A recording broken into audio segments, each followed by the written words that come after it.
What's up YouTube? Drew here, just about to do the first oil change on our newly acquired 1992 Japanese domestic market Crown Majesta. So everything about this car is scary. The suspension is like $4,500 in parts minus shipping, and you know there's no information on it whatsoever. There's no manual to even translate, nothing. So I was really pleased to see that I don't need to even jack this car up. This is just your standard 14 millimeter bolt right there. I've got the pan in place, and we're just gonna get on that real quick. Crack that loose, and this oil may be from 2015. It said May something. I translated it with the Google Translate app. I think it was like May 27th, 2015 was the last time it was changed, and they recommended going back early November of 2015. So hopefully that's not the actual last time that this was changed, because I've put about maybe 20 kilometers on it since I bought it. But yeah, very simple, very pleasant. I'm able to lay down on a piece of cardboard and not even jack this car up. Like, I literally do not want to jack this car up off the ground, because the thought of letting one of those air struts see a position that it hasn't seen in at least 5 years is a little bit scary, especially when it's well over $1,000 to replace one, and probably a nightmare of a job too. So yeah, here's the oil change in the Crown Majesta. And I think this is pretty important. So clean hands. Don't even want to touch the chrome on this thing with dirty hands, but the hood struts, they worked at one point, obviously, but I mean, since I've had the car for a whole 4 days, they did work, and now they don't. So what I've got here is gator grip pliers with air hose on them.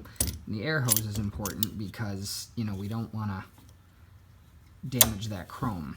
You know, basically, that goes through a seal, and I don't want to make these any worse than they have to be. But so, you know, the old trick to keep the hood up is obviously vice grips, but in this case, they're vice grips with a little bit of protection.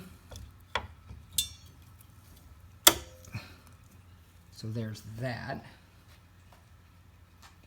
The oil filter, if you can see it, nice and easy, is right there. So I don't know how bad that's gonna drip down when we take it off, but I guess we'll find out. The spec that I found for the torque on the oil pan, I guess most oil pans are between like 25 and 30 or whatever. I googled it and I found 27 for Toyota, so make sure that that's clean. Go ahead and pop it right back in. And obviously this is not educational or even really that entertaining. It's just really special for me because it's the first time I ever turned a wrench on a car that the last time a wrench was turned on it, it was in another country and not Canada. So it's just, that feels about right, and there it is. Feels good and it clicks, so we're good. Moving the oil pan over to hopefully catch what comes from the filter. I'm going to take note of how much oil was in there too at some point, but yeah, onto the filter. So this probably isn't rocket science for you guys out there that already have a 2JZ or a 1JZ, but what I found to be pretty easy was just the old, you know, that style wrench that grips with pressure. But what I wanted to show you guys, because I've never done this before, and like I said, I've never even seen one of these cars in person other than this one. I want to see if Toyota thought about a way to make this not leak. It's, you know, just my nice painted garage floor if I'm wrong, but I mean, they thought of literally everything else. So will this go pouring? And yeah, looks like it does. That sucks.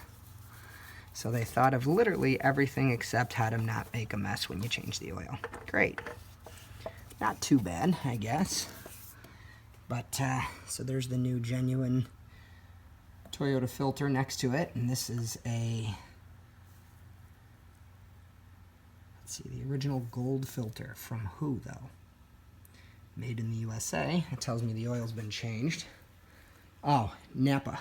Cool. And I bought the car from the owner of a Napa dealership, so that's probably pretty much brand new oil that I just took out of there. But for $29 for a genuine Toyota oil change, I don't mind having spent the money. So throw a little bit of oil on that bad boy to stop the seal from binding, and next steps to fill her up. Don't blast me in the comments, because I'm sure there's like a million people out there with a 2JZ, but this was a big deal for me. You know, I mean, first time turning a wrench, changing the oil on a car that was a dream car to me as a child.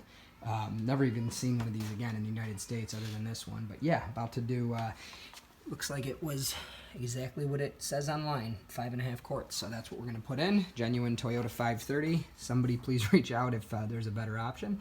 But yeah, the Crown Majesta, first oil change. Thanks, guys.